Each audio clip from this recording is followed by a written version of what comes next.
El chasquido metálico y definitivo de la cerradura resonó en el descansillo vacío, un sonido seco que sentenciaba el final de una vida.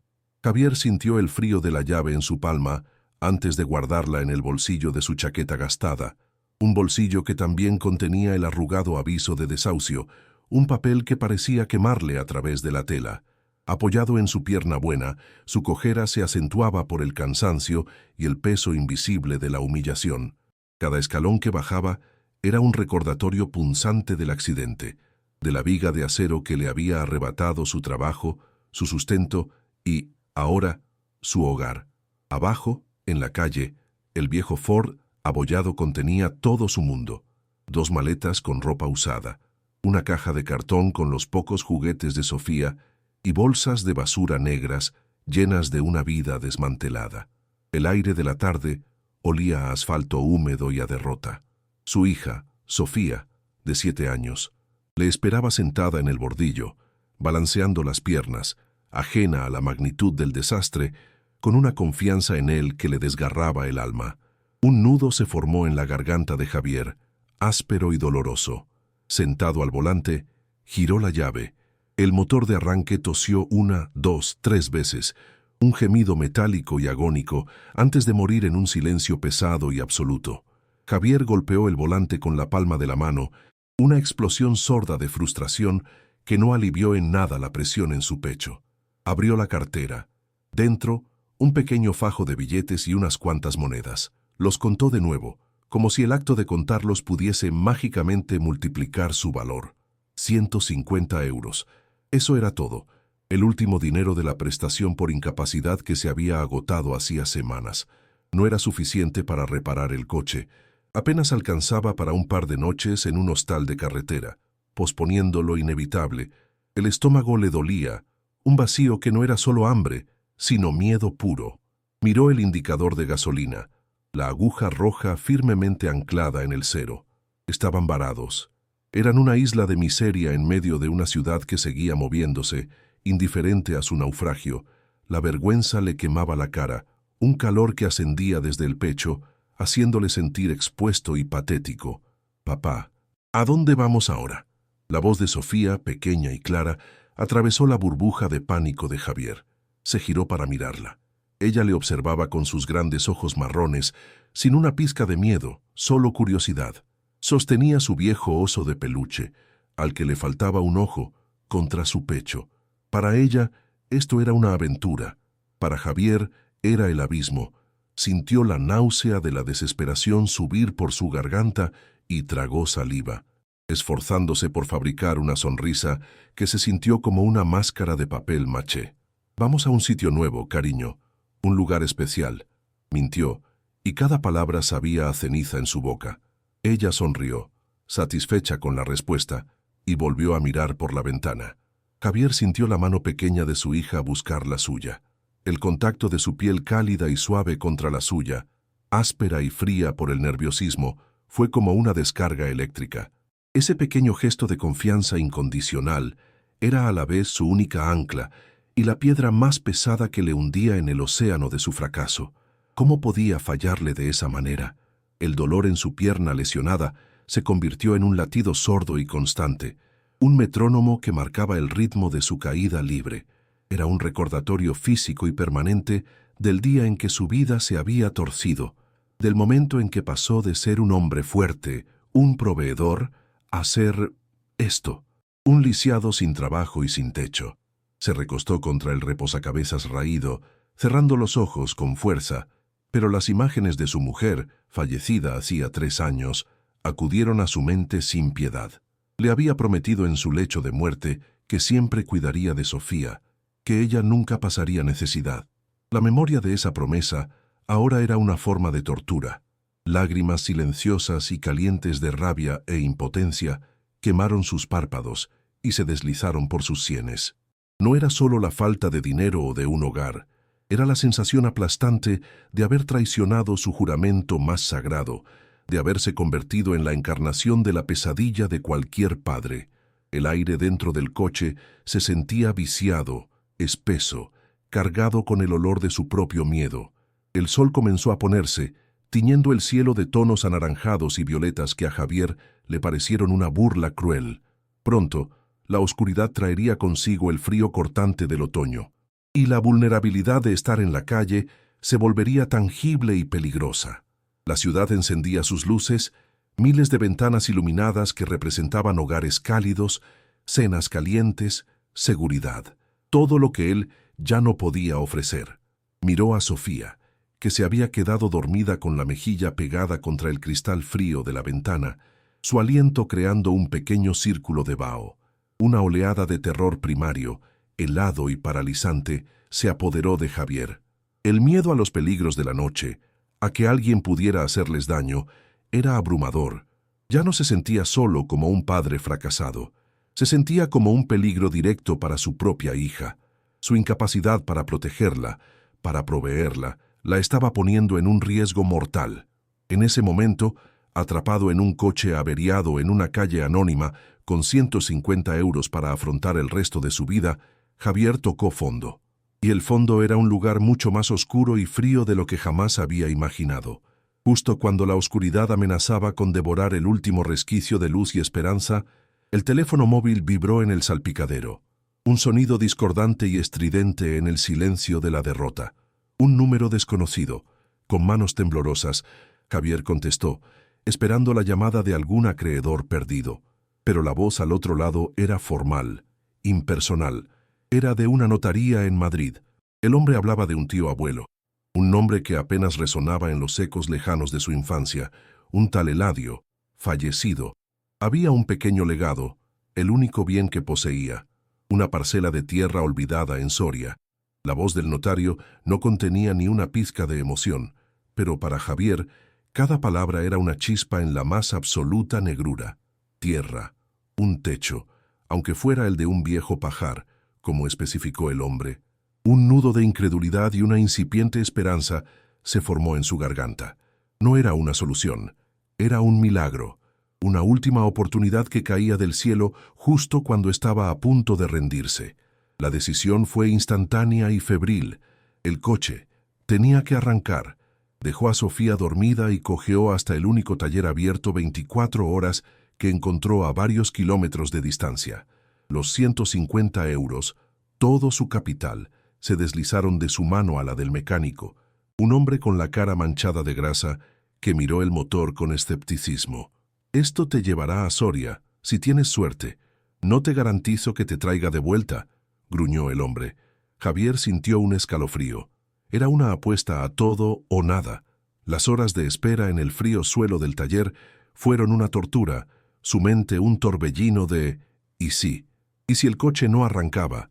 ¿Y si la herencia era un error? ¿Y si todo era una broma cruel del destino?» Finalmente, el sonido del motor tosiendo, ahogándose y finalmente cobrando vida con un rugido asmático, fue la música más dulce que jamás había oído. Volvió al coche, donde Sofía se despertaba. «Vamos a nuestra nueva casa, cariño», dijo, y por primera vez en meses, una brizna de sinceridad coloreaba su voz. El viaje fue una odisea tensa a través de la España que se vaciaba.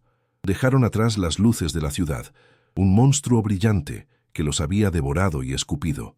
La autopista se convirtió en carretera nacional, y la nacional en una comarcal serpenteante que se adentraba en el corazón de Soria.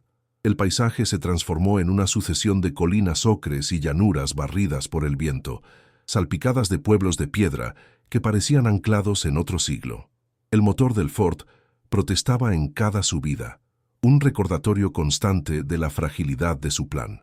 Javier conducía con los músculos agarrotados. Cada ruido extraño del coche era una puñalada de ansiedad. A su lado, Sofía, ajena a la tensión, pegaba la cara a la ventana, fascinada por las vacas y las ovejas. «¿Habrá animalitos en nuestra granja, papá?», preguntaba, y Javier, dejándose llevar por el espejismo, asentía y sonreía. En su mente ya estaba reparando el tejado, plantando un pequeño huerto, construyendo una vida simple y digna desde las cenizas. Siguieron el mapa rudimentario que el notario le había enviado al móvil. Un garabato que les llevó por un camino de tierra cada vez más estrecho y lleno de baches. La civilización pareció desaparecer por completo. No había otras casas, ni postes de electricidad, solo el viento que soplaba con una fuerza creciente y el cielo gris plomizo que pesaba sobre ellos. El coche se sacudía violentamente, y Javier tuvo que reducir la velocidad a un ritmo de paso humano para no destrozar el precario arreglo del motor. La sensación de aislamiento era absoluta, casi asfixiante. ¿Cómo podía alguien vivir aquí?, se preguntó, pero rápidamente ahuyentó el pensamiento. La desesperación no permitía el lujo de la elección. Ya casi llegamos, mintió de nuevo, más para convencerse a sí mismo que a su hija. Finalmente, tras una curva cerrada flanqueada por robles retorcidos, lo vieron, y el frágil castillo de naipes que había construido en su mente se derrumbó con la fuerza de un huracán, dejándole expuesto y helado.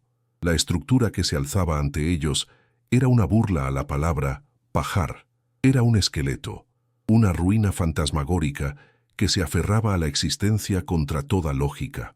Las paredes de madera, grisáceas y podridas por décadas de abandono, se combaban hacia adentro, como si estuvieran a punto de exhalar su último aliento y desplomarse. El tejado era un colador gigante. Grandes secciones habían desaparecido por completo, dejando las vigas maestras expuestas al cielo como las costillas de un animal muerto. La maleza y los espinos habían trepado por los muros de piedra de la base, casi reclamando la construcción de vuelta a la tierra. Javier detuvo el coche. El motor, como si sintiera la desolación, se caló con un último estertor. El silencio que siguió fue abrumador, profundo, roto solo por el gemido del viento que silbaba a través de las ruinas.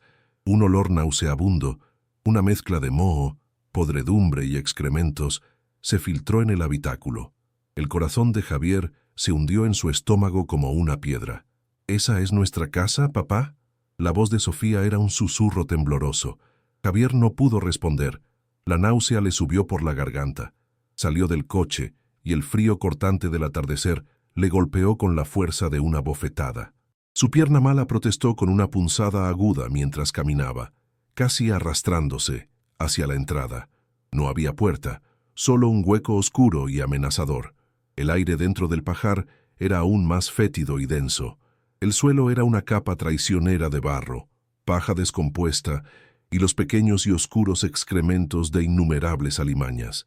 La luz que se filtraba por los agujeros del techo iluminaba remolinos de polvo y esporas de moho. El sonido de algo pequeño y rápido escabulléndose en la penumbra le provocó un escalofrío que le recorrió toda la espina dorsal. Esto no era un refugio, era una tumba, un lugar donde la esperanza venía a morir. La ironía era tan cruel que le robó el aliento. Habían escapado de la calle para acabar en un lugar infinitamente más peligroso e insalubre. Javier sintió que sus rodillas flaqueaban. Se apoyó contra un pilar de madera y un trozo de la superficie podrida se deshizo bajo su mano, cayendo al suelo con un sonido húmedo. Pasó la vista por el interior, buscando desesperadamente un solo rincón, un solo metro cuadrado que pudiera ser habitable. No lo había. Todo estaba húmedo, podrido, a punto de colapsar. El frío era penetrante, un frío húmedo que se calaba en los huesos y prometía una noche de sufrimiento. Miró hacia arriba, a través de los agujeros del tejado, y vio cómo el cielo se oscurecía rápidamente. Se imaginó la lluvia, o peor, la nieve, cayendo directamente sobre ellos. Se imaginó a Sofía, tiritando, enferma. La vergüenza que había sentido en la ciudad no era nada comparada con esto. Esto era una nueva dimensión del fracaso, una tan profunda que se sentía como el infierno. Había arrastrado a su hija al borde del abismo y ahora la había empujado dentro.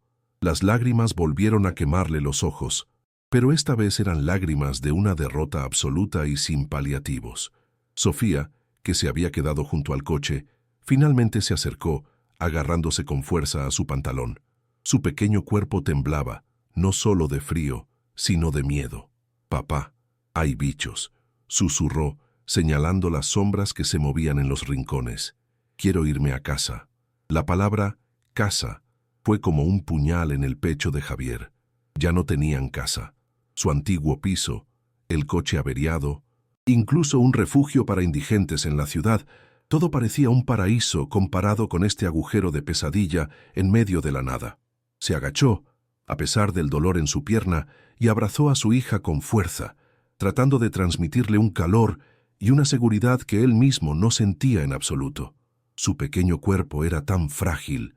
La responsabilidad de protegerla era una carga insoportable, aplastante. Había apostado su último euro a una falsa promesa, a un espejismo, y había perdido de la manera más catastrófica posible. No solo no había mejorado su situación, la había empeorado de forma dramática, llevándolos a un lugar sin escapatoria. El último rayo de sol desapareció tras las colinas, y la oscuridad cayó sobre el pajar como un sudario. Con ella, el frío se intensificó, volviéndose mordaz y agresivo. El viento aullaba ahora, un lamento solitario que parecía burlarse de su estupidez. Javier sabía que no podían quedarse en el coche. Con el motor muerto y la gasolina agotada, sería una trampa helada, pero la idea de pasar la noche dentro de esa estructura podrida, rodeados de ratas y expuestos a los elementos, era aterradora. El sentimiento de desamparo era total. No había vecinos a los que pedir ayuda, no había luces en el horizonte, no había cobertura en el móvil.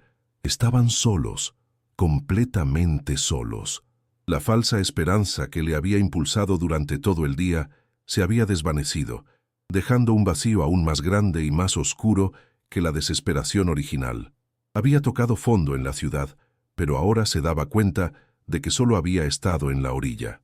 Este pajar en ruinas en la desolada noche de Soria, esto era el verdadero abismo. A pesar del terror y del frío que le calaba los huesos, una chispa de instinto paternal se encendió en Javier. No podía permitirse el lujo de derrumbarse. Sofía. Tenía que proteger a Sofía.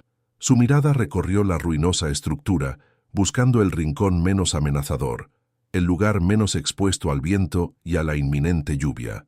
Eligió una esquina donde dos de las paredes de piedra todavía parecían sólidas, creando un pequeño recoveco.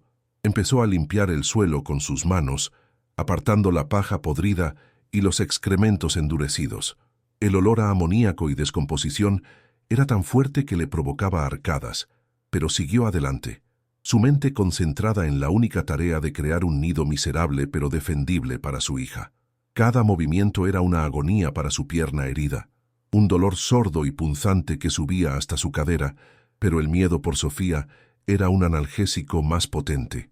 Quería, al menos, barrer el suelo para que ella no tuviera que dormir directamente sobre la inmundicia y los restos de los animales.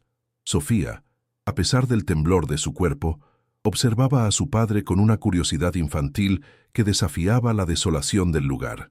Mientras Javier barría furiosamente con un trozo de madera plana, ella caminaba con cuidado por la zona despejada, probando el suelo como si fuera un terreno de juego desconocido. De repente, se detuvo. «Papá», dijo con su vocecita clara, un sonido casi musical en medio del silencio opresivo. «El suelo canta». Javier se detuvo, irritado por la interrupción, pero la insistencia en el tono de ella captó su atención. «¿Qué dices, cariño?» Ella dio un pequeño saltito en el mismo sitio. Un crujido sonó bajo sus pies, un sonido hueco y resonante, completamente distinto al ruido sordo del resto del suelo de tierra apisonada. No era el crujido de la madera podrida, era diferente, más profundo, como si algo estuviera cediendo bajo una única tabla que, extrañamente, parecía más sólida y seca que las demás. Un escalofrío que no era de frío recorrió la espalda de Javier. Se arrodilló junto a Sofía, el dolor de la pierna olvidado por un instante. Presionó la tabla con su mano. Efectivamente, cedió ligeramente y emitió el mismo gemido hueco. Estaba suelta. Con la lógica de un obrero de la construcción, examinó sus bordes. No estaba clavada como cabría esperar, sino encajada. Sus uñas se rompieron al intentar hacer palanca. La frustración le invadió. Miró a su alrededor y encontró una barra de hierro oxidada, probablemente parte de un viejo apero de labranza. Usándola como palanca, introdujo el extremo en una de las grietas y empujó con todo su peso. La madera vieja protestó con un largo y quejumbroso crujido, como si estuviera revelando un secreto a regañadientes. Finalmente, con un último esfuerzo que le hizo ver estrellas, la tabla cedió, levantándose por un extremo y llenando el aire con el olor a tierra húmeda y a tiempo estancado, un olor a sótano, a lugar olvidado que había permanecido sellado durante incontables años. Javier apartó la tabla por completo, revelando un pequeño hueco rectangular cavado en la tierra compacta. Su corazón, que hasta entonces latía con un ritmo pesado y desesperado, empezó a martillear con una nueva emoción: la intriga. ¿Un escondite de contrabandistas? ¿Una despensa olvidada? Agachándose, asomó la cabeza en la oscuridad. El haz de luz de su teléfono móvil, cuya batería estaba peligrosamente baja, reveló algo que no era tierra ni piedra. En el fondo del hueco, semi-enterrado en el lodo, asomaba el borde metálico y oxidado de una caja. No era grande, quizás del tamaño de una caja de zapatos, pero era inconfundiblemente un objeto hecho por el hombre, deliberadamente oculto. Por un instante, el miedo a lo que pudiera contener, huesos, un arma, luchó contra una oleada de esperanza irracional y salvaje. La posibilidad, por remota que fuera, de que aquello no fuera solo una tumba de sus esperanzas, sino algo más, le hizo temblar. Con las manos temblorosas, metió los brazos en el agujero y agarró la caja. Estaba fría, húmeda y más pesada de lo que aparentaba. La sacó con esfuerzo y la depositó sobre el suelo del pajar. Era una simple caja de hojalata, cubierta por una gruesa capa de óxido rojizo que se deshacía al tacto, manchándole los dedos de polvo marrón. El cierre estaba agarrotado por décadas de corrosión. Durante varios minutos agónicos, luchó con él, usando la punta de la barra de hierro para forzarlo. Finalmente, con un chirrido metálico y agudo que le erizó el vello de la nuca, la tapa cedió y se abrió. El corazón le dio un vuelco. Dentro, sobre un lecho de terciopelo descolorido y comido por la polilla, había dos objetos: una única y ornamentada llave de latón, pesada y con un diseño complejo en su cabeza, y junto a ella una fotografía en blanco y negro, desvaída por el tiempo, de una joven desconocida que posaba, orgullosa y sonriente, frente a un pajar que era, sin lugar a dudas, aquel mismo, pero nuevo y robusto. La mente de Javier se aceleró, ahuyentando el frío y el hambre. Una llave. Una llave implicaba una cerradura, un tesoro. La palabra apareció en su cerebro, absurda y magnífica. ¿Un cofre? ¿Una puerta secreta? Sus ojos recorrieron frenéticamente las ruinas del pajar. No había puertas, salvo el enorme hueco por el que habían entrado. No había cofres ni armarios, solo madera podrida, piedra y desolación. La esperanza, tan brillante un segundo antes, comenzó a titilar, amenazando con extinguirse y dejarle en una oscuridad aún más profunda. Sintió una nueva forma de desesperación, la angustia de tener una pista, una promesa, que no llevaba a ninguna parte. Sostuvo la llave en su palma. El latón frío parecía burlarse de él. Miró la foto de nuevo. La joven sonreía, su postura llena de confianza. Parecía saber algo, guardar un secreto que el tiempo había borrado. ¿Quién era ella? ¿Y por qué su foto estaba escondida con aquella llave? La lógica de la supervivencia dio paso a la febril energía de un cazador de tesoros. Si la llave estaba aquí, la cerradura también tenía que estarlo. Volvió a examinar la foto. La mujer estaba de pie cerca de la base de piedra, la misma base que aún se mantenía firme. Su orgullo no era solo por el pajar, era por algo más. Javier se dio cuenta de que su búsqueda no debía centrarse en lo obvio, en puertas o muebles, sino en la propia estructura. Él era un obrero. Conocía los fundamentos, los secretos de la construcción. Decidió empezar por la base de piedra, el único elemento que había resistido el paso implacable de las décadas. Empezó a recorrer el perímetro interior del pajar, pasando las manos callosas sobre la superficie fría e irregular de las grandes piedras de granito. Buscaba una anomalía, una grieta, una marca, cualquier cosa que rompiera el patrón. El viento silbaba a través de los agujeros del techo, como un coro de fantasmas observando su búsqueda.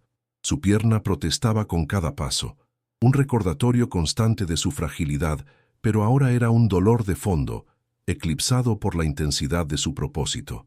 Recorrió una y otra vez el muro de cimentación, golpeando suavemente cada piedra con los nudillos, escuchando el sonido. Sólido, sólido, sólido. La monotonía era desalentadora. Sofía se había acurrucado en una esquina, envuelta en la chaqueta de su padre, y le observaba en silencio, sus grandes ojos reflejando la débil luz del teléfono. Para ella, su padre, que antes estaba hundido en la desesperación, se había transformado en un explorador, en un héroe de cuento. Esa mirada le dio a Javier la fuerza para no rendirse. Se negaba a que la siguiente decepción fuera frente a su hija. Tenía que haber algo. La fotografía no podía ser una broma cruel. Tenía que haber una razón para todo aquello, una salida a esa pesadilla. Siguió palpando, centímetro a centímetro, la fría y húmeda piedra. Estaba a punto de abandonar, el frío y el agotamiento finalmente haciendo mella en su determinación, cuando se apoyó con todo su peso en una sección de la pared trasera para recuperar el aliento. Fue entonces cuando lo sintió, un movimiento casi imperceptible, un ligero desplazamiento bajo la presión de su hombro, acompañado de un sutil sonido de arena al deslizarse. Se quedó completamente inmóvil, conteniendo la respiración. ¿Había sido su imaginación? ¿El cansancio jugándole una mala pasada? Retiró su peso y empujó de nuevo, deliberadamente, contra la misma piedra. Otra vez. La roca, un gran bloque de granito que parecía idéntico a los demás, se movió 1 milímetro. La adrenalina le recorrió el cuerpo como una descarga eléctrica, borrando todo rastro de fatiga. Se arrodilló y examinó los bordes de la piedra. El mortero que la rodeaba era de un color ligeramente distinto, más arenoso y menos compacto que el resto. Era una reparación o un engaño.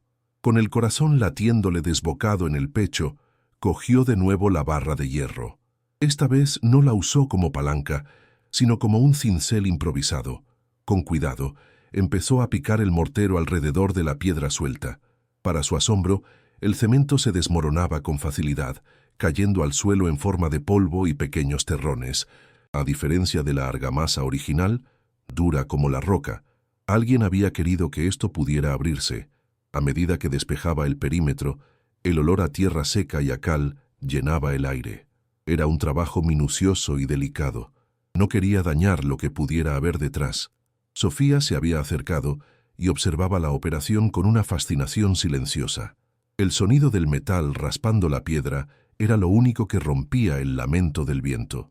Finalmente, tras varios minutos de trabajo tenso, consiguió limpiar todo el contorno de la piedra. Ahora se movía con más libertad. Metió los dedos en las grietas que había creado y tiró. La piedra era pesada, pero cedió. Se deslizó hacia él, con un ruido sordo y arenoso, como si no hubiera sido movida en medio siglo. Javier la apartó con cuidado, revelando una cavidad oscura en el corazón del muro, y allí, en el centro de esa oscuridad, sus ojos se acostumbraron a la penumbra y vieron algo que le hizo contener el aliento. No era un hueco vacío. Empotrada en la piedra contigua, había una pequeña placa de metal ennegrecido, y en el centro de esa placa, un agujero, una cerradura, pequeña, discreta, casi invisible. Un escalofrío de triunfo le recorrió de pies a cabeza. Lo había encontrado. No era una fantasía. La llave, la foto, la tabla suelta, todo estaba conectado. Era real. Todo el cansancio, todo el dolor, toda la desesperación de las últimas 24 horas se desvanecieron, reemplazados por una euforia pura y salvaje. Con manos que temblaban de emoción, sacó la pesada llave de latón de su bolsillo. La luz del teléfono se reflejó en su superficie ornamentada. Se sentía como un artefacto de una leyenda, la clave para cambiar su destino. Acercó la llave a la cerradura oculta, encajaba. Se deslizó en el mecanismo con una suavidad asombrosa, como si hubiera sido fabricada para ese preciso instante. Por un momento, dudó. El miedo a la decepción final era casi paralizante. ¿Y si no giraba? ¿Y si era otro callejón sin salida? Respiró hondo, cerró los ojos y giró la muñeca. No hubo resistencia. Un sonoro y metálico clac resonó desde el interior del muro, un sonido profundo y definitivo, el eco de un pesado pestillo de hierro que se retiraba tras décadas de inactividad. El sonido fue seguido por un gemido bajo y prolongado, el de piedra rozando contra piedra, y una gran sección del muro, del tamaño de una puerta, comenzó a pivotar lentamente hacia adentro. Una ráfaga de aire salió del compartimento recién abierto, un aire completamente distinto al del pajar. Era seco, frío y olía a polvo antiguo, a cuero y a papel viejo. Un olor a tiempo sellado. Javier se quedó paralizado en la entrada, mirando hacia la oscuridad impenetrable que se abría ante él. Era como estar al borde de una tumba o de un cofre del tesoro. Encendió de nuevo la linterna de su móvil, rezando para que la batería aguantara, y dirigió el haz de luz hacia el interior. Reveló una pequeña cámara, de no más de 2 metros de profundidad, completamente revestida de piedra seca y bien ajustada. Era una obra de ingeniería impresionante, diseñada para resistir la humedad y el paso del tiempo. Y dentro, contra la pared del fondo, vio las siluetas, formas grandes, abultadas y oscuras, desplomadas unas contra otras. El corazón le latía tan fuerte que podía oírlo en sus oídos. Se acercó un paso más, la luz temblando en su mano. Eran sacas, 5 pesadas sacas de cuero oscuro, endurecido y agrietado por la edad, pero milagrosamente intactas. Estaban cerradas con correas de cuero en la parte superior. El polvo de décadas cubría sus superficies. Javier se quedó sin aliento. Esto superaba cualquiera de sus más locas fantasías. Se arrastró al interior del compartimento. El espacio era reducido y claustrofóbico. Se arrodilló frente a la saca más cercana y tiró de ella. Era asombrosamente pesada. El esfuerzo le hizo gruñir, y el dolor en su pierna volvió con toda su intensidad. La arrastró fuera del hueco, hasta la luz precaria de la linterna. Sus dedos, entumecidos por el frío y la adrenalina, lucharon torpemente con el nudo de la correa de cuero. Estaba reseca y rígida, pero finalmente cedió. Contuvo la respiración y volcó la saca sobre el suelo sucio del pajar, junto a los pies de su hija. El sonido fue lo primero que le impactó. Un torrente metálico, una cascada de miles de pequeños objetos pesados que caían unos sobre otros. Un sonido suave, denso y absolutamente mágico. Y luego, la visión. A la débil luz del teléfono, un montículo de oro puro y resplandeciente se extendía sobre la tierra. Monedas, cientos, quizás miles de monedas de oro, de diferentes tamaños y épocas, que brillaban con una luz cálida y prometedora. Javier cayó de rodillas. No podía creer lo que veía. Parecía un sueño, una alucinación provocada por el hambre y la desesperación. Extendió una mano temblorosa y hundió los dedos en el montón de oro. Las monedas estaban frías y eran pesadas, innegablemente reales. La sensación de su peso en su mano era la cosa más sólida y verdadera que había sentido en meses. Una risa extraña, un sonido a medio camino entre un sollozo y una carcajada, brotó de su garganta sin que pudiera controlarlo. Cogió una moneda. Era grande y pesada. En el anverso, el perfil de un rey con una corona de laurel. En el reverso, un escudo de armas que no reconoció. El metal tenía un brillo profundo, inconfundible. Dejó que un puñado de ella se escurriera entre sus dedos, escuchando su música celestial, el tintineo de la salvación. Miró a Sofía. Ella observaba el oro con los ojos muy abiertos, pero sin comprender su significado. Se limitó a recoger una moneda y a mirarla como si fuera un juguete curioso. La mente de Javier era un torbellino. ¿Cuánto valía todo aquello? No tenía ni idea, pero sabía, con una certeza absoluta, que era más dinero del que jamás había visto o soñado tener. Era suficiente, suficiente para reparar el coche, para un hotel, para comida caliente, para una casa. Era suficiente para darle a Sofía el futuro que le había prometido a su madre. Las lágrimas volvieron a sus ojos, pero esta vez eran de un alivio tan inmenso que resultaba doloroso. Impulsado por una energía frenética, volvió al compartimento secreto. Abrió una segunda saca, más oro, un torrente idéntico de riqueza imposible. Su cerebro era incapaz de procesarlo. Se sentía mareado, al borde del desmayo. Las 2 siguientes sacas eran diferentes, no tintineaban. Al abrirlas, encontró fajos y fajos de billetes, atados con cordeles. Eran antiguas pesetas, billetes de alta denominación, perfectamente conservados en el aire seco de la cámara, cientos de miles, quizás millones de pesetas, una fortuna de otra época, congelada en el tiempo. La última saca era la más ligera. La vació con más cuidado. Contenía algunos objetos personales envueltos en tela y en el fondo del propio compartimento. Algo más. Un paquete envuelto en una tela oscura y brillante, casi como hule, sellado con cera. Era del tamaño de un libro grande y parecía deliberadamente protegido. Dejó el dinero a un lado. Una nueva curiosidad, más profunda que la codicia, se apoderó de él. Aquel paquete se sentía diferente. Se sentía como el corazón de todo el asunto. Lo cogió con una reverencia inesperada. El hule crujió en sus manos mientras rompía con cuidado el sello de cera, que se deshizo en polvo rojizo. El olor a cuero viejo y a tinta llenó el aire al instante. Desenvolvió las capas protectoras. Dentro había dos objetos que parecían infinitamente más valiosos que todo el oro. El primero era un grueso diario encuadernado en cuero oscuro, sus tapas lisas y frías al tacto.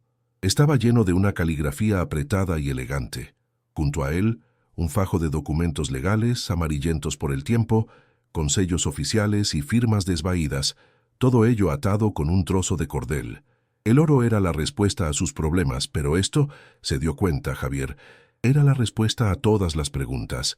El oro y las pesetas perdieron todo su brillo, eclipsados por el peso frío y denso del diario de cuero en sus manos. Javier sintió la piel reseca y agrietada del libro bajo sus dedos, un objeto que había sobrevivido a medio siglo de silencio y oscuridad. El olor que emanaba de sus páginas no era de moho, sino de papel viejo, de tinta y de una historia desesperada que exigía ser leída. La batería de su teléfono parpadeaba, un icono rojo y agónico que amenazaba con sumirle de nuevo en la negrura total. Un pánico nuevo y diferente se apoderó de él. No el miedo a la pobreza, sino el miedo a que la verdad se desvaneciera antes de poder alcanzarla. Con el corazón martilleándole en la garganta, se sentó en el suelo sucio, junto a la pila de oro que ahora parecía irrelevante, y abrió el diario en su primera página. La caligrafía era elegante, casi artística, los trazos firmes de un hombre educado. Las primeras entradas, fechadas a principios de los años 60, estaban llenas de un optimismo que le rompió el corazón a Javier. Y hoy he colocado la última viga del pajar, leyó. Un refugio para nuestras cosechas y un castillo para mi pequeña. Javier tragó saliva. El nudo en su garganta se hizo más apretado. El autor, Tomás, escribía con un amor palpable sobre la construcción de aquel lugar, sobre sus sueños de prosperidad para su hija, la misma joven sonriente de la fotografía. Vio el pajar a través de los ojos de Tomás, no como una ruina, sino como una fortaleza de madera nueva y piedra sólida, un monumento a la esperanza y al trabajo duro. El contraste con la realidad podrida que le rodeaba era brutal y conmovedor. Se sintió un intruso, un profanador de tumbas leyendo los sueños de un fantasma. Pero mientras pasaba las páginas con cuidado, el papel frágil y amarillento crujiendo bajo sus dedos, el tono del diario comenzó a cambiar sutilmente. La alegría dio paso a la preocupación. Empezaron a aparecer menciones esporádicas a la agitación política de los años 70, a la atmósfera de miedo que se extendía por el campo como una plaga silenciosa. Y entonces, un nombre apareció por primera vez, escrito con una tinta ligeramente más oscura, como si la pluma hubiera sido presionada con más fuerza. Don Ricardo Balbuena. Un escalofrío helado recorrió la espina dorsal de Javier, a pesar de que no tenía motivos para conocer ese nombre. El diario lo describía como el cacique de la comarca, un hombre cuya riqueza era tan vasta como sus conexiones con el régimen franquista. Tomás escribía sobre él con un temor reverencial, describiendo cómo las tierras de los pequeños agricultores, parcelas que habían pertenecido a familias durante generaciones, comenzaban a ser absorbidas por el creciente imperio de Balbuena. No eran compras justas, eran expropiaciones veladas, forzadas mediante la intimidación, las deudas fabricadas y la manipulación de una ley que siempre favorecía al poderoso. Javier sintió una opresión en el pecho. La historia, aunque lejana en el tiempo, le resultaba terriblemente familiar. el hombre pequeño aplastado bajo la bota del poder. Era su propia historia, magnificada y teñida de una violencia que apenas empezaba a intuir. Siguió leyendo, la luz del teléfono cada vez más débil, como un ojo que se negaba a cerrarse ante el horror. La caligrafía de Tomás se volvió más apretada, más urgente. Los hombres de Balbuena vinieron hoy. Rezaba una entrada. No a mí, a los García. Ofrecieron una miseria por su finca. Cuando se negaron, mencionaron el hermoso trigal que tenían y lo inflamable que es en verano. Javier sintió la náusea subir por su garganta. Podía oler el miedo a través de las páginas, el olor a humo de un incendio que aún no había comenzado. Tomás detallaba cómo, una semana después, el granero de los García se quemó en un desafortunado accidente, obligándoles a vender e irse con lo puesto. El diario se convirtió en una crónica del terror. Cada entrada era un clavo más en el ataúd de una comunidad. La sensación de un cerco que se estrechaba era palpable, una red invisible que Balbuena estaba tejiendo alrededor de todos los que se interponían en su camino. Javier levantó la vista por un segundo, mirando las sombras que danzaban en las paredes del pajar. El viento ya no parecía un lamento, sino los susurros de todas aquellas familias despojadas. Fue entonces, cuando llegó a la entrada, que lo explicaba todo. La escritura de Tomás era casi un garabato frenético. Sé que soy el siguiente. Mi tierra es la última que queda en este valle. No se detendrá. Pero en lugar de resignación, Javier encontró un plan, un acto de desafío final y desesperado. Tomás detallaba cómo, durante meses, había estado liquidando en secreto todos sus activos, vendiendo ganado y cosechas a mercados lejanos y convirtiendo cada peseta en oro no rastreable y en billetes de alta denominación.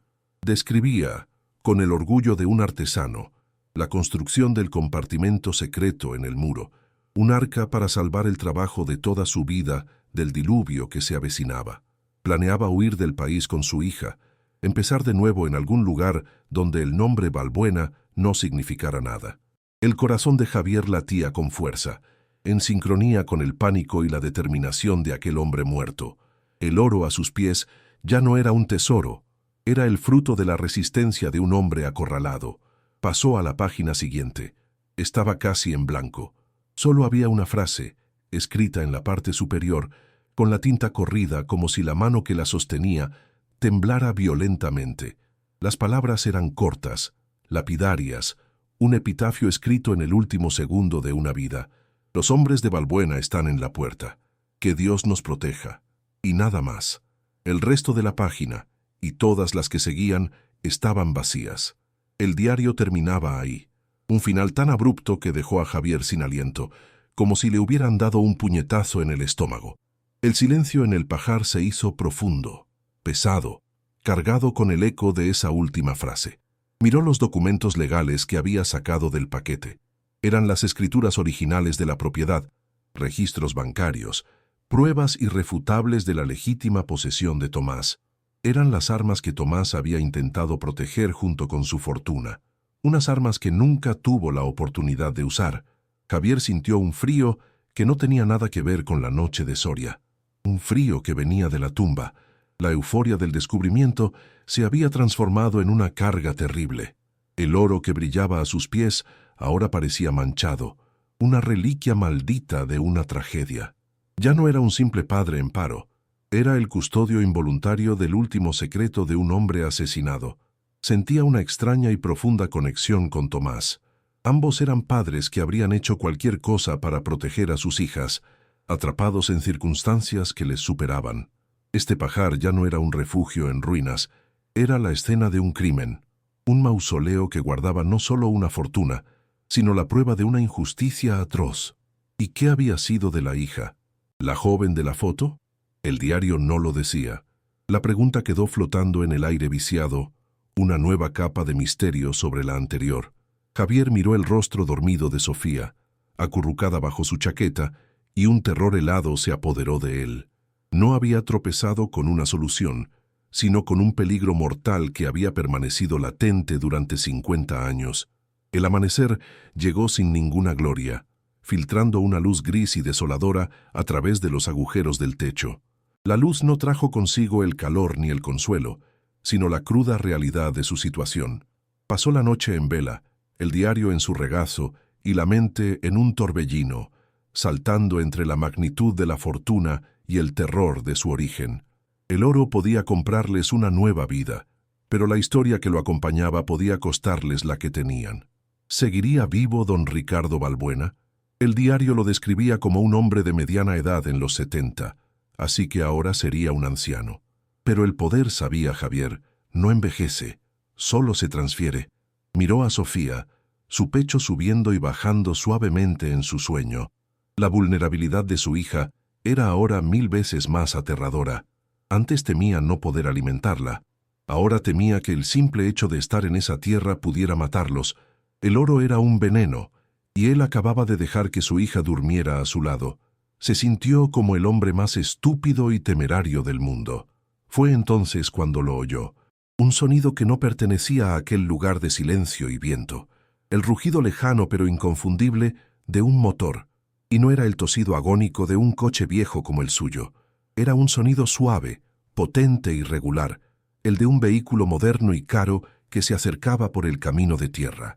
El pánico se apoderó de Javier como una garra de hielo. Sus manos se movieron con una rapidez febril y torpe. Empezó a meter el oro de nuevo en las sacas de cuero. El tintineo de las monedas, ahora un sonido estridente y delator. Empujó las sacas hacia la oscuridad del compartimento secreto, junto con el diario y los documentos. No tuvo tiempo de volver a colocar la piedra.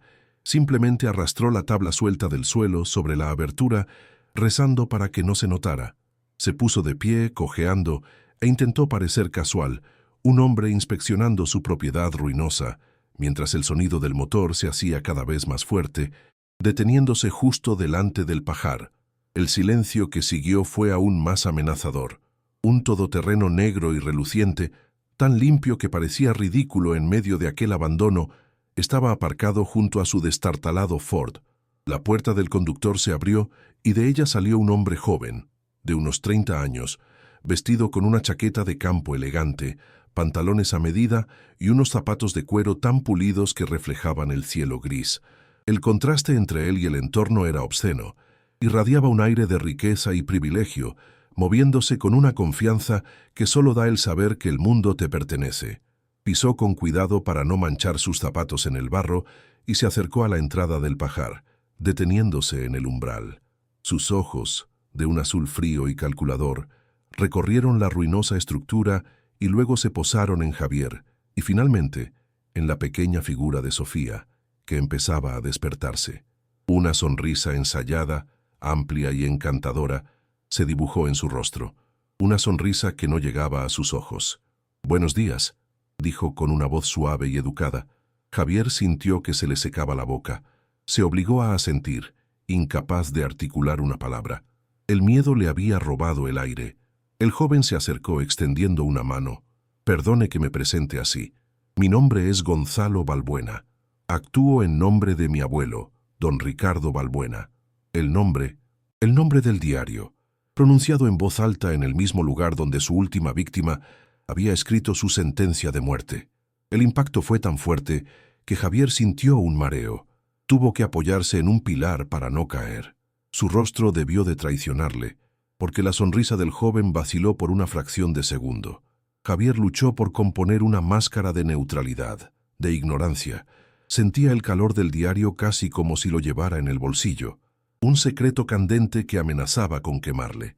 La mano de Gonzalo Balbuena seguía extendida en el aire, una oferta de cortesía que se sentía como una trampa de acero. Con un esfuerzo sobrehumano, Javier estrechó esa mano, que estaba cálida y seca, la mano de alguien que nunca había trabajado un día en su vida. «Mi abuelo es dueño de casi toda la comarca», continuó Gonzalo, retirando su mano y metiéndola en el bolsillo de su chaqueta con aire casual. «Es un hombre de orden, le gusta tener las cosas claras. Y esta pequeña parcela», dijo haciendo un gesto despectivo hacia el pajar, «es la única pieza que no encaja en el mapa. Una espina, por así decirlo.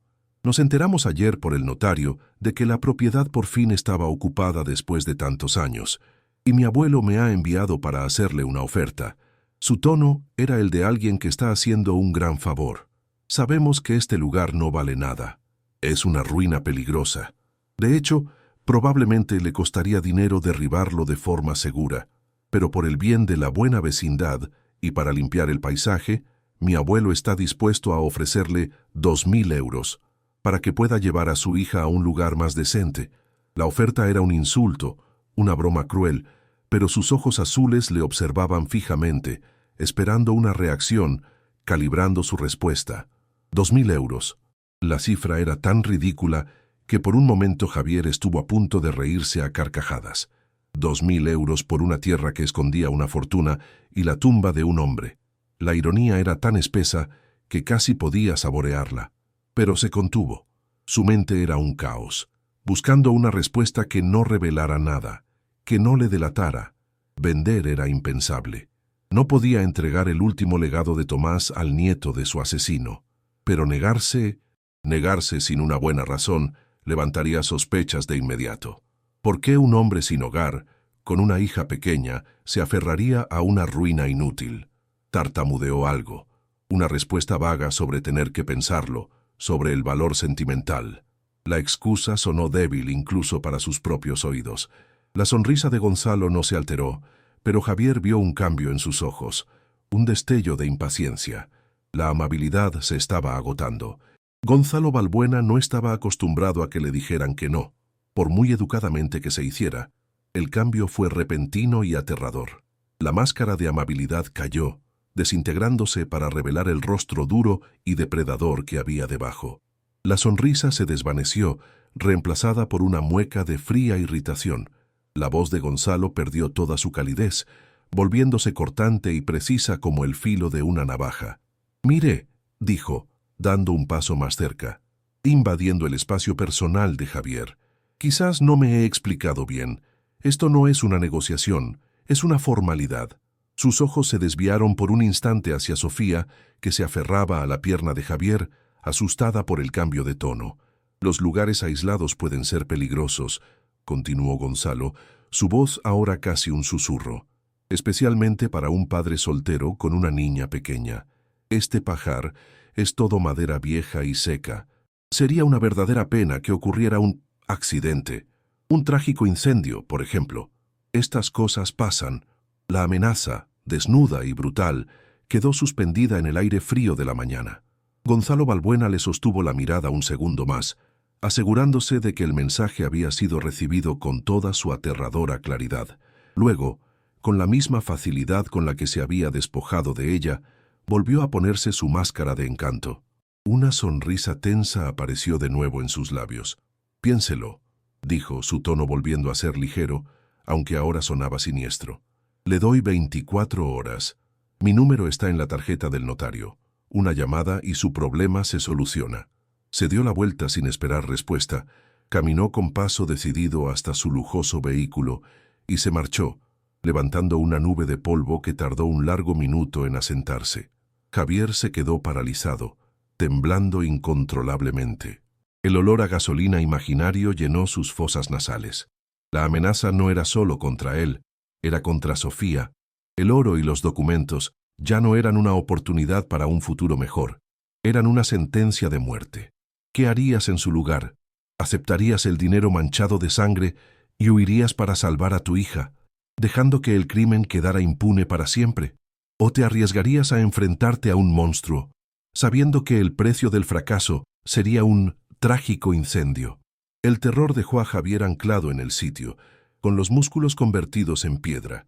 El eco de las palabras de Gonzalo Balbuena, un trágico incendio, rebotaba en las paredes de su cráneo como la metralla de una explosión.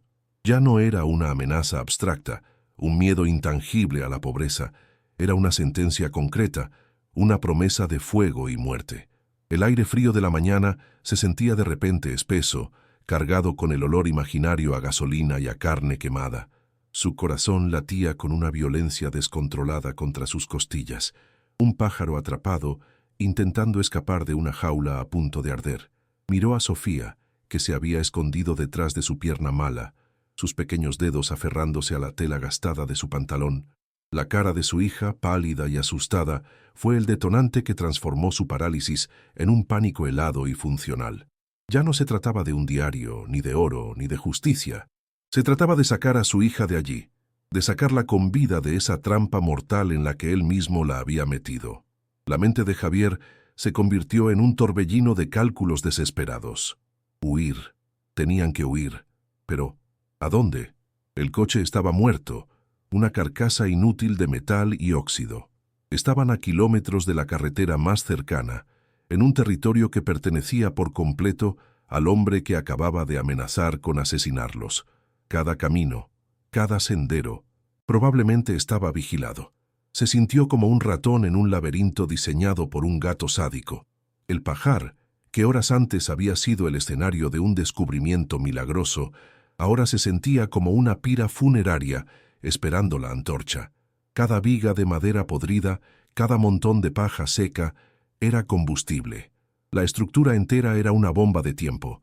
Javier sintió una oleada de náuseas al pensar en lo cerca que habían estado de la catástrofe. La oferta de Gonzalo no había sido una oferta, había sido un ultimátum. Vende o muere. La opción de la venta ya ni siquiera existía en su mente. Sería como vender su alma y la memoria de Tomás al diablo por unas pocas monedas de plata. Sus ojos, en un acto de desesperación pura, escanearon el horizonte desolado a través del enorme hueco de la entrada. Colinas ocres, robles retorcidos por el viento y un cielo gris e indiferente. No había nada. Pero entonces, su mirada se agudizó. A lo lejos, quizás a 1 o 2 kilómetros, en la ladera de la colina contigua, creyó ver algo, un tenue, casi imperceptible hilo de humo blanco que ascendía perezosamente hacia el cielo.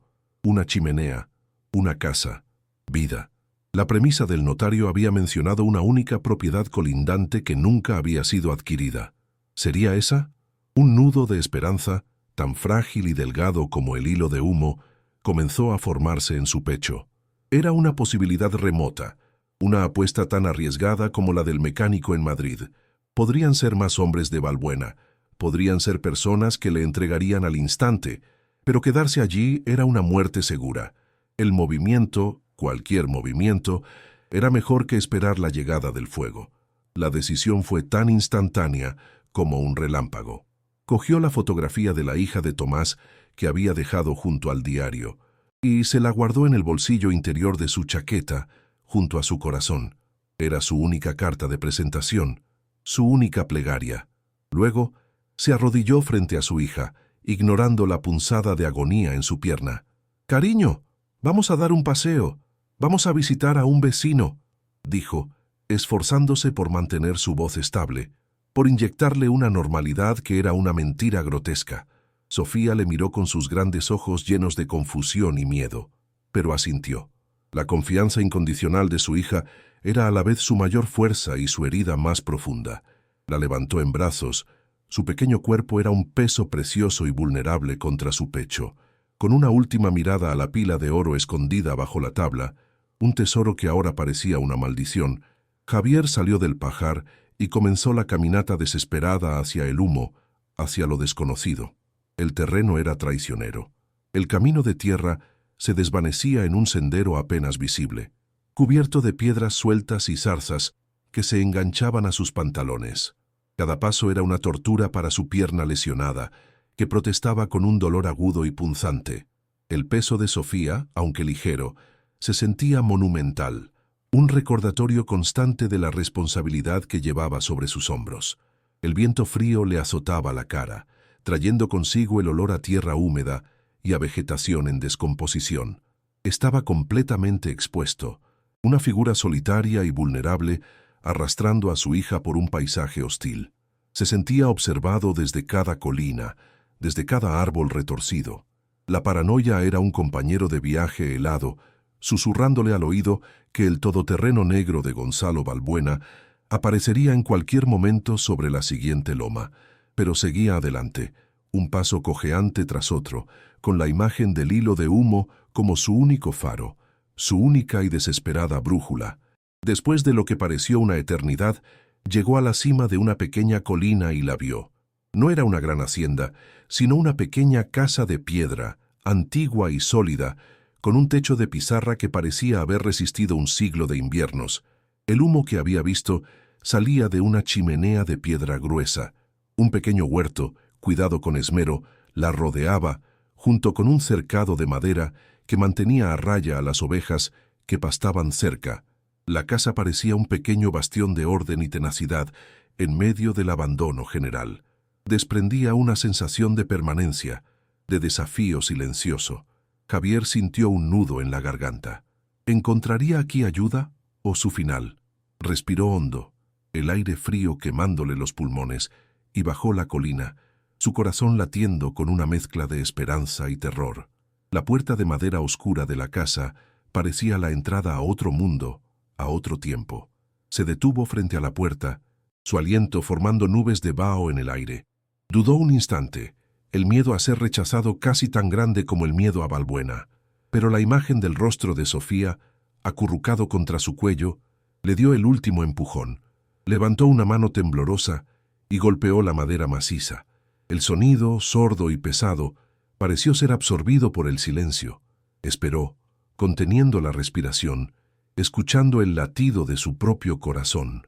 Pasaron varios segundos agónicos. Estaba a punto de darse la vuelta, convencido de que no había nadie, o de que no le abrirían, cuando oyó el sonido de un cerrojo pesado al ser descorrido desde el interior. La puerta se abrió con un leve quejido, solo una rendija, revelando un fragmento de oscuridad y un ojo inquisitivo y brillante que le observaba desde dentro. Un escalofrío le recorrió la espalda. Era el momento de la verdad. ¿Quién es? ¿Qué quiere? La voz que salió de la oscuridad era frágil como el papel viejo, pero tenía un filo de acero, una desconfianza forjada por décadas de aislamiento. Pertenecía a una mujer muy anciana. Javier, con Sofía aún en brazos, dio un paso atrás para no parecer una amenaza. «Perdone la molestia, señora. Me llamo Javier. Soy el nuevo propietario del pajar de allí abajo», dijo, su voz ronca por el desuso y la tensión. Solo buscaba, no sé qué buscaba. Ayuda, quizás. La puerta se abrió un poco más, revelando el rostro de la mujer. Tenía la piel surcada por un mapa de arrugas profundas, el pelo blanco recogido en un moño tenso y unos ojos pequeños y oscuros que lo escrutaban con una inteligencia aguda y penetrante. Era la viva imagen de la fragilidad, pero había una fuerza inquebrantable en su postura. Vio a Sofía y su expresión se suavizó un ápice, pero la desconfianza no desapareció. Javier sabía que no tenía tiempo para rodeos. La vida de su hija dependía de los próximos segundos. «Sé que esto va a sonar extraño», comenzó, su voz temblando ligeramente. Metió la mano libre en su chaqueta y sacó con cuidado la fotografía en blanco y negro. El papel desvaído parecía un fantasma en su mano callosa. «Encontré esto. En el pajar. Estaba escondido». Extendió la foto hacia la anciana. La mujer entornó los ojos, acercándose a la luz del umbral para ver mejor. Al principio, solo hubo confusión en su rostro. Pero entonces, a medida que sus ojos se enfocaban en la cara sonriente de la joven, su expresión se transformó. Su boca se abrió en un jadeo silencioso y la dureza de su mirada se desmoronó, reemplazada por una conmoción tan profunda que pareció sacudir su frágil cuerpo. Su mano, nudosa y manchada por la edad, se levantó lentamente y rozó la superficie de la fotografía con una reverencia temblorosa, como si estuviera tocando un espectro. «Isabel», susurró la anciana, y el nombre flotó en el aire frío como una exhalación de dolor contenido durante medio siglo. Sus ojos se llenaron de lágrimas que no cayeron, sino que brillaron en sus arrugas como diamantes líquidos. El dique de 50 años de silencio y miedo acababa de reventar. La anciana, cuyo nombre era Elena, abrió la puerta por completo y tiró de Javier hacia adentro, hacia el calor de una cocina que olía a leña quemada y a caldo. Hizo que Javier se sentara en una silla de madera junto a la chimenea y tomó a Sofía de sus brazos, acunándola con una ternura que desmentía su aparente fragilidad. Las lágrimas finalmente rodaron por sus mejillas mientras miraba alternativamente la foto y a Javier. «Era mi mejor amiga», dijo, su voz quebrada por la emoción. «Mi hermana del alma. Desapareció. Una noche de otoño, como esta. Ella y su padre, Tomás, simplemente se desvanecieron». Javier sintió que se le erizaba el vello de la nuca. Estaba sentado en el epicentro de la historia, el último testigo vivo, No se desvanecieron, dijo Javier en voz baja, y el peso de esas palabras pareció hacer temblar el aire de la habitación. Los asesinaron, por su tierra, por don Ricardo Balbuena. Elena no pareció sorprendida. Asintió lentamente, cerrando los ojos como si reviviera una pesadilla. Yo lo sé, confesó. Su voz apenas un susurro cargado de culpa. Yo lo vi. Aquella noche oí el coche, un ruido que no pertenecía a este valle. Me escondí en el bosque detrás del viejo roble. Vi cómo los hombres de Balbuena, sus matones, los sacaban a rastras del pajar. A Tomás y a Isabel, ella gritaba mi nombre. La anciana se estremeció violentamente, abrazando a Sofía con más fuerza, como si protegiera a un fantasma. Javier la escuchaba, paralizado, sintiendo el terror de aquella niña de hacía 50 años. Los metieron en el coche, continuó Elena, su mirada perdida en el fuego de la chimenea, viendo escenas que solo ella podía ver. El coche se alejó por el camino del río, y entonces lo oí. Hizo una pausa, tragando saliva con dificultad. Un único disparo. El eco rebotó por todo el valle. Sonó como si el mundo se partiera en dos. Después, silencio. Un silencio que ha durado 50 años. Una lágrima solitaria rodó por su mejilla arrugada y cayó sobre la cabeza de Sofía, que se había quedado dormida en su regazo. Tuve miedo, admitió Elena, su voz llena de una vergüenza antigua. Era solo una niña. ¿Qué podía hacer? Balbuena era como un dios en estas tierras. Denunciarlo habría sido un suicidio, así que guardé silencio. He vivido con ese disparo en mi cabeza cada día de mi vida. He vivido en esta casa, como una guardiana de su tumba, esperando a que alguien, algún día, volviera a buscar la verdad. Javier se quedó sin palabras. La pieza final del rompecabezas no solo encajaba, sino que le daba a toda la historia un alma de dolor y tragedia insoportable. Le contó a Elena todo: el desahucio, la herencia, el descubrimiento de la cámara secreta, el diario de Tomás, el oro y, finalmente, la visita del nieto de Balbuena esa misma mañana. Le repitió la amenaza: un trágico incendio. Al oír esas palabras, los ojos de Elena brillaron con una furia fría y antigua. La mujer frágil y asustada desapareció, reemplazada por una matriarca endurecida por décadas de injusticia. Lo sabía, siseó. Ese es su método. El fuego, el accidente. No ha cambiado nada. Si te has negado a vender, no esperarán. Actuarán esta noche. Quemarán el pajar contigo y la niña dentro para borrar las últimas pruebas y al único testigo de su crimen original que podría desafiarlos. No dejarán cabos sueltos. El pánico volvió a apoderarse de Javier con una fuerza renovada y absoluta. Tenemos que irnos, llamar a la Guardia Civil, dijo Javier, poniéndose en pie de un salto. Elena negó con la cabeza, una sonrisa amarga y sin alegría en sus labios. ¿A quién vas a llamar? ¿A la Guardia Civil local?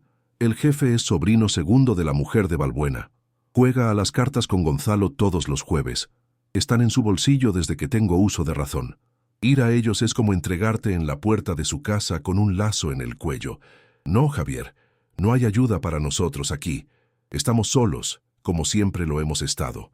La cruda realidad de sus palabras golpeó a Javier como una bofetada. Estaban atrapados en una telaraña de corrupción tan antigua como el propio crimen. No había escapatoria. Miró por la pequeña ventana de la cocina. La tarde estaba muriendo. El cielo se teñía de un violeta enfermizo. La noche se acercaba. Y con ella, los hombres de Balbuena. El tiempo se estaba agotando. Grano a grano. Elena se levantó. Su fragilidad era ahora una ilusión. Se movía con un propósito firme, una determinación forjada en medio siglo de espera. No todo está perdido, dijo, su voz ahora firme y clara. Tomás era un hombre inteligente, y yo he tenido 50 años para pensar, para observar. Conozco cada piedra, cada sendero de este valle mejor que ellos. No nos encontrarán si no queremos que nos encuentren, pero tienes que confiar en mí. Tienes que hacer exactamente lo que yo te diga.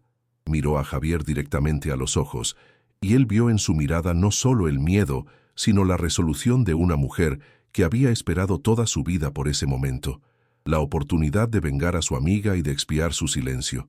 Asintió, sin dudarlo. En esa pequeña y antigua cocina, en el corazón del territorio enemigo, se forjó una alianza improbable entre un obrero cojo y una anciana de 85 años. Una alianza contra un imperio de miedo. Mientras el último resquicio de luz desaparecía tras las colinas, sumiendo el valle en una oscuridad casi total, Elena comenzó a moverse con una urgencia silenciosa. «Necesitamos las pruebas, Javier», dijo en voz baja, casi un susurro. «El diario, los documentos, sin ellos, mi testimonio es solo el cuento de una vieja loca. Y el oro, coge una de las sacas, solo una. Necesitarás dinero para luchar, para sobrevivir mientras te escondes. El resto no importa, es solo metal. La verdad es lo que pesa». La practicidad de la anciana era escalofriante y reconfortante a la vez. Pensaba con una claridad que a Javier le faltaba, su mente nublada por el pánico. La idea de volver a ese pajar, a esa trampa mortal, le helaba la sangre, pero sabía que tenía que hacerlo. Era un riesgo inmenso, pero dejar atrás el diario sería como rendirse antes de empezar la batalla. Debía volver a la boca del lobo una última vez. El plan era simple y aterrador. Javier volvería al pajar al amparo de la oscuridad total. Recogería el diario, los documentos y una saca de oro, y volvería a la casa de Elena. Ella le estaría esperando, lista para guiarle por un camino secreto a través del bosque si fuera necesario. «No enciendas ninguna luz», le advirtió Elena, su mano en su brazo, sus dedos sorprendentemente fuertes. «Conoces el camino. Deja que tus ojos se acostumbren, muévete despacio y escucha. El viento será tu amigo, te traerá los sonidos antes de que puedas ver nada». Javier asintió, su garganta demasiado seca para hablar. Besó la frente de Sofía, que dormía plácidamente en una pequeña cama improvisada junto al fuego, ajena al peligro mortal que se cernía sobre ellos. Dejarla, aunque fuera por unos minutos, le desgarraba el alma. Pero era la única manera de asegurar que tendría un futuro que vivir. La noche era negra como la boca de un lobo. La luna era apenas una uña pálida oculta tras un denso manto de nubes. El viento soplaba con más fuerza, un aullido constante que al menos ayudaba a enmascarar el sonido de sus pasos. Javier se movía con una lentitud agónica. El dolor en su pierna era un fuego sordo que intentaba ignorar. Cada sombra parecía un hombre acechando. Cada crujido de una rama bajo sus pies sonaba como un disparo. El pajar se recortaba contra el cielo oscuro, una silueta amenazadora y antinatural. Se sentía como si estuviera entrando en su propia tumba. El olor a moho y podredumbre le recibió como un viejo y desagradable conocido. Se deslizó dentro, sus sentidos alerta al máximo. El silencio dentro de la estructura era aún más opresivo que el ruido del viento fuera. Se movió a tientas hacia el lugar donde había escondido el tesoro, sus manos rozando la madera húmeda y las paredes de piedra fría. Encontró la tabla suelta y la levantó con un cuidado infinito. El hueco negro del compartimento secreto le devolvió la mirada. Metió las manos dentro, sus dedos buscando a tientas los objetos que Elena le había dicho que cogiera. Primero, el paquete envuelto en hule, el diario y los documentos. Lo apretó contra su pecho, sintiendo el peso de la historia de Tomás. Luego, buscó una de las sacas de cuero. Sus dedos se cerraron sobre las correas de una de las que contenían oro. Era increíblemente pesada. Tiró de ella con todas sus fuerzas, el esfuerzo haciéndole jadear. El tintineo sordo de las monedas dentro de la saca le pareció un grito en el silencio. Tenía lo que necesitaba. Estaba a punto de volver a colocar la tabla cuando lo oyó. El sonido que había estado temiendo, el inconfundible rugido de un motor acercándose por el camino de tierra. Y esta vez no era un solo vehículo. El pánico le golpeó con la fuerza de un ariete. El sonido de dos vehículos deteniéndose bruscamente fuera del pajar fue seguido por el portazo de varias puertas. Voces graves y masculinas, apagadas por el viento, pero inconfundiblemente hostiles. Javier se quedó congelado, agachado en la oscuridad, con el corazón en la garganta. No había tiempo para esconderse. No había dónde ir. Estaba atrapado. Un haz de luz potente, la linterna de uno de los hombres, barrió el interior del pajar, pasando a escasos centímetros de donde él estaba acurrucado, contuvo la respiración, rezando a un Dios en el que no creía. El haz de luz se movió y oyó a uno de los hombres decir: «No hay nadie». Gonzalo dijo que estaría aquí. «Vamos a acabar con esto rápido». Y entonces un olor químico y penetrante invadió el aire, un olor que conocía demasiado bien de sus días en la construcción. Gasolina, el chapoteo del líquido al ser rociado sobre las paredes de madera seca del exterior, fue el sonido más aterrador que Javier había oído en su vida. Estaban cumpliendo su promesa. Iban a quemarlo todo. El tiempo se ralentizó. Cada segundo se estiraba en una eternidad de terror. Sabía que tenía que moverse, que salir de allí, pero sus miembros no respondían. Estaba paralizado, esperando el inevitable sonido de una cerilla al encenderse, el rugido del fuego que lo consumiría todo. Las voces de los hombres eran ahora más claras, estaban rodeando la estructura, empapándola metódicamente. «Dale bien a la base», gritó uno, «que no quede ni el recuerdo». En ese momento de desesperación absoluta, sintió una vibración en la pared de piedra a su espalda, unos golpecitos rítmicos, 3 golpes, una pausa, 3 golpes más. Era una señal, era Elena. Se arrastró hacia el sonido, arrastrando la pesada saca de oro, su mente finalmente saliendo de la parálisis del pánico. Los golpes venían de una parte baja del muro trasero, en una esquina oscura que los haces de las linternas no alcanzaban. Al llegar, una piedra del tamaño de un ladrillo se deslizó hacia adentro, revelando la cara arrugada de Elena al otro lado. «Rápido», susurró con una urgencia feroz. «Por aquí, es una vieja salida de pastores. La tapiaron hace años, pero yo la mantuve despejada». Javier no lo dudó. Empujó la saca de oro a través del pequeño agujero. Luego pasó el paquete con el diario. Finalmente se contorsionó y se deslizó por la abertura, sintiendo la piedra fría arañarle la espalda. Al salir al otro lado, Elena ya estaba volviendo a colocar la piedra, sellando la salida. Estaban fuera, en el lado opuesto a donde estaban los hombres. El olor a gasolina era ahora abrumador, casi sofocante. «Sígueme, no hagas ruido», ordenó Elena, su figura delgada moviéndose con una agilidad sorprendente en la oscuridad. Se adentraron en un sendero estrecho que se internaba en el bosque, un camino que era invisible para cualquiera que no supiera que estaba allí. El suelo estaba cubierto por una gruesa capa de hojas secas que amortiguaba sus pasos. Javier cargaba con la saca de oro. El peso le destrozaba el hombro, y su pierna era una masa de dolor incandescente, pero la adrenalina y el miedo le mantenían en pie.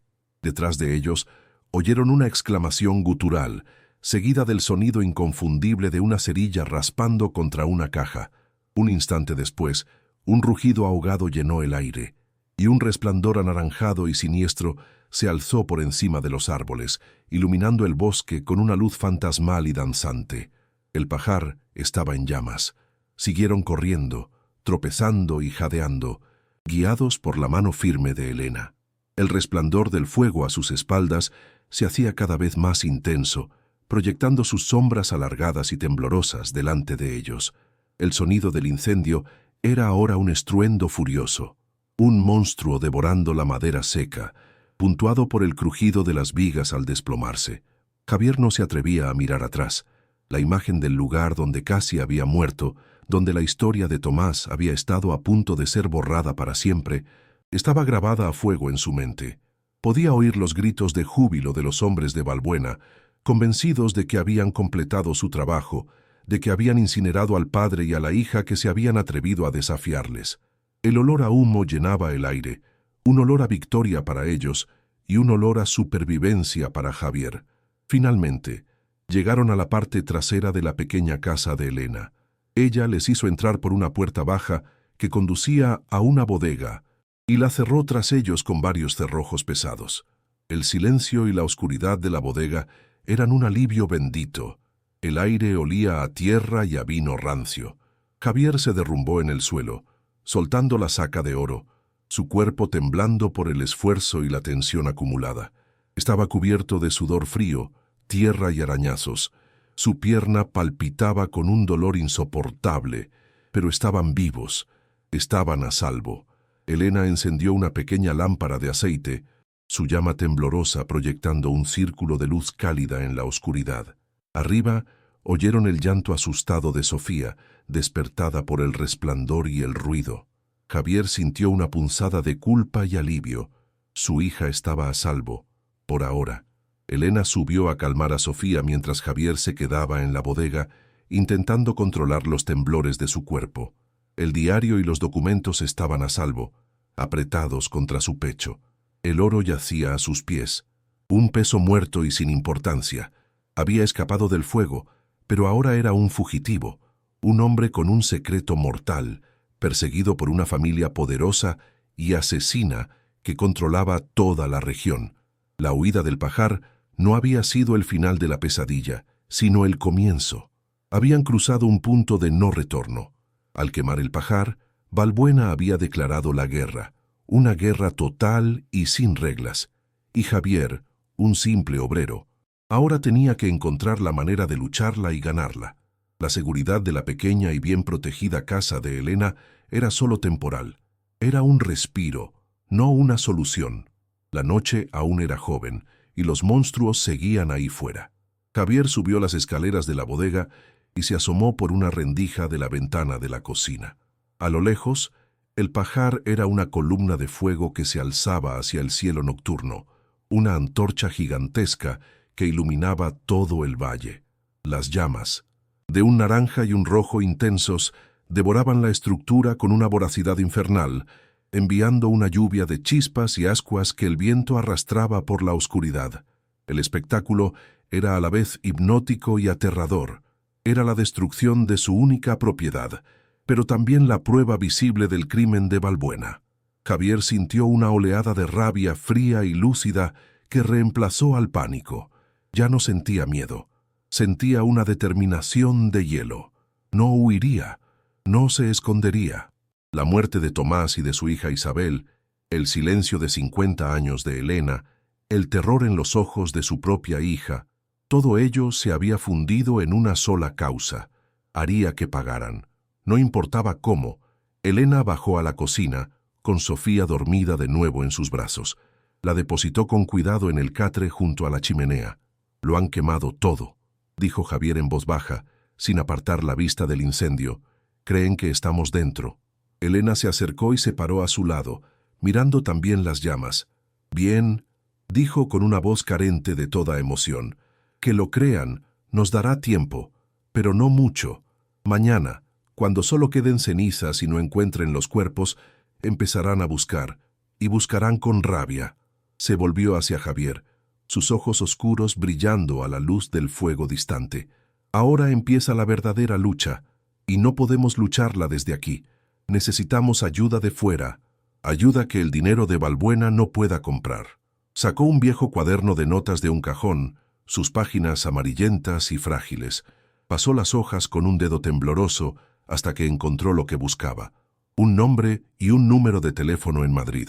«Guardé este número durante 30 años», dijo Elena, su voz un susurro cargado de historia. «Es de un abogado de derechos humanos, uno de los buenos, de los que lucharon contra la dictadura cuando nadie se atrevía. Ayudó a una prima mía a recuperar unas tierras en Andalucía. Es viejo, puede que ya no ejerza, puede que esté muerto, pero si hay alguien en este país que puede enfrentarse a Balbuena y ganar, es él». Le tendió el cuaderno a Javier. El nombre estaba escrito con una caligrafía temblorosa pero clara. Era su única esperanza, un disparo en la oscuridad tan incierto como el propio eco que había atormentado a Elena durante medio siglo. Javier cogió el cuaderno. El papel se sentía como una reliquia. Miró el número de teléfono y luego el fuego que consumía el pajar. La noche se había convertido en un crisol. O saldrían de ella forjados en acero, o se consumirían y se convertirían en cenizas, como el último legado de Tomás. La mano de Elena, nudosa y temblorosa, trazó la tinta desvaída del número de teléfono. Por un instante, dudó, el peso de 50 años de silencio aplastándola. Luego miró a Javier, cuyo rostro era una máscara de determinación sombría, y a Sofía, durmiendo pacíficamente, y su resolución se endureció como el acero. Levantó el pesado auricular de su antiguo teléfono de disco y con una lentitud deliberada marcó cada uno de los dígitos, un ritual que la transportaba a un pasado de miedo y esperanza. El sonido de la línea, un pitido lejano, pareció durar una eternidad. Finalmente, una voz al otro lado, cansada pero nítida, contestó: «Dígame». Elena respiró hondo. El aire de la cocina olía a leña y a justicia inminente. «Mi nombre es Elena. Le llamo desde Soria. Hablo en nombre de Tomás y de su hija, Isabel». Su voz, aunque frágil, no vaciló. «Y tenemos pruebas. Pruebas que demuestran su asesinato a manos de don Ricardo Balbuena». El silencio que siguió fue denso, cargado de historia que exigía ser escuchada. La voz al otro lado de la línea permaneció en silencio por un instante. Un silencio no de incredulidad, sino de profundo reconocimiento. «Balbuena», repitió el abogado, cuyo nombre era Mateo Herrera, y en esa única palabra Javier pudo sentir el peso de viejas batallas. Creía que ese fantasma estaba enterrado hace mucho. La voz de Herrera, aunque anciana, se llenó de una energía renovada, la de un viejo cazador que oye una llamada familiar en el bosque. «Escúchenme con atención», ordenó, su tono ahora afilado y preciso. «No hablen con nadie, no salgan de esa casa. La Guardia Civil local es un nido de serpientes. Esto no es un asunto para ellos, es un crimen de la dictadura que nunca fue juzgado. Esto es para la Audiencia Nacional». Le dio a Javier una dirección de correo electrónico segura y le pidió que fotografiara y enviara cada página del diario y de los documentos. «Voy a despertar a gente que lleva mucho tiempo dormida», prometió Herrera.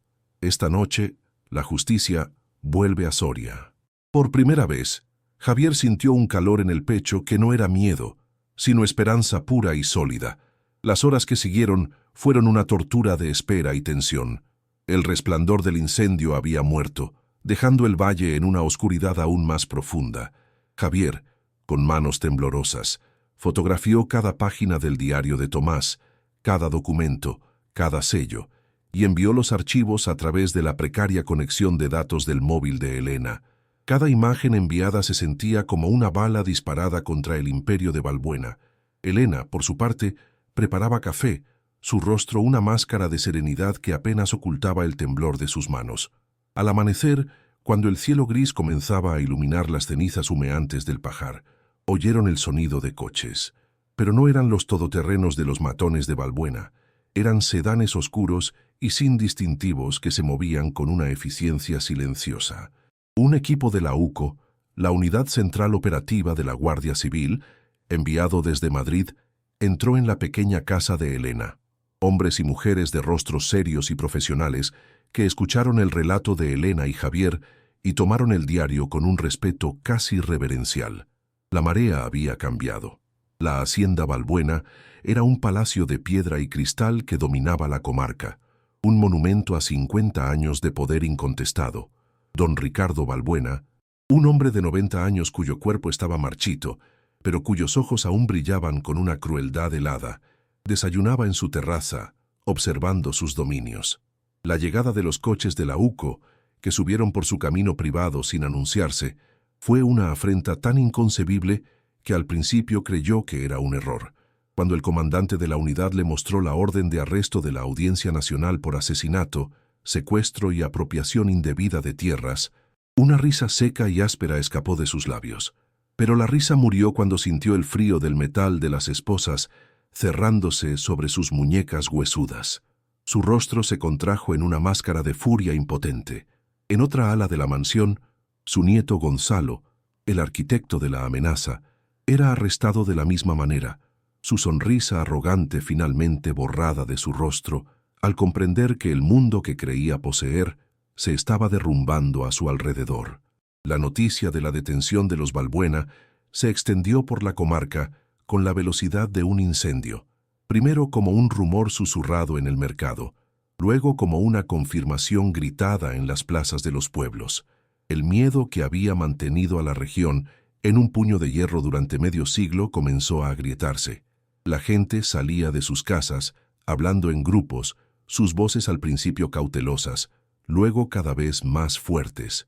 Un anciano, cuyo padre había perdido sus tierras por una deuda misteriosa con Balbuena, fue el primero en ir a la improvisada oficina de los investigadores. Luego fue una mujer, cuya familia tuvo que emigrar tras un accidente en su cosecha. Uno tras otro, los fantasmas del pasado de Balbuena comenzaron a materializarse, trayendo consigo sus propias historias de intimidación y despojo. El diario de Tomás no era un caso aislado. Era la clave que abría la caja de Pandora de décadas de crímenes. La detención de un solo hombre había liberado la voz de todo un pueblo. El silencio de Soria finalmente se había roto. El juicio fue un evento mediático nacional. El diario de Tomás, verificado por expertos calígrafos y analistas de tinta, fue la pieza central de la acusación. El testimonio de Elena, entregado con una claridad y una dignidad que conmovieron al tribunal, fue devastador. Sumado a la avalancha de nuevas denuncias, el caso contra don Ricardo Balbuena y sus cómplices era insuperable. Fue condenado a cadena perpetua y murió en la prisión del hospital unos meses después. Un final sin gloria para un tirano. La fortuna encontrada en el pajar, tras una investigación que confirmó su origen en los bienes liquidados por Tomás, fue declarada legalmente. Al no existir herederos conocidos de Tomás e Isabel, y al ser Javier el legítimo propietario de la tierra donde se encontró el tesoro, el tribunal le adjudicó la totalidad de la fortuna. El día que Javier vio el extracto bancario, la cifra era tan astronómica, tan absurda, que se echó a reír, una risa liberadora que se convirtió en sollozos de puro alivio. Era más que dinero, era una compensación poética por todo el sufrimiento. Era un nuevo comienzo. En el mismo lugar donde una vez se alzaron las ruinas de un pajar que simbolizaba la desesperación, ahora resonaban los sonidos de la creación. Javier, con el asesoramiento de Elena, no reconstruyó el pajar. Decidió honrar el espíritu de Tomás construyendo algo nuevo, algo lleno de luz y vida. Contrató a un equipo de arquitectos y constructores locales, pagando salarios justos y reactivando la economía de la zona.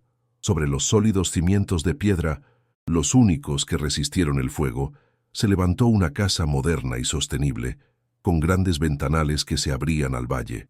El sonido de las sierras y los martillos era una música de progreso. Ya no olía a moho y a excrementos, sino a pino recién cortado y a hormigón fresco. Javier supervisaba la obra cada día, su cojera un recordatorio de dónde venía, pero su mirada fija en el futuro que estaba construyendo, ladrillo a ladrillo, para él y para su hija. Un hogar seguro, nacido de las cenizas de una tragedia, un faro de esperanza en el corazón del valle redimido.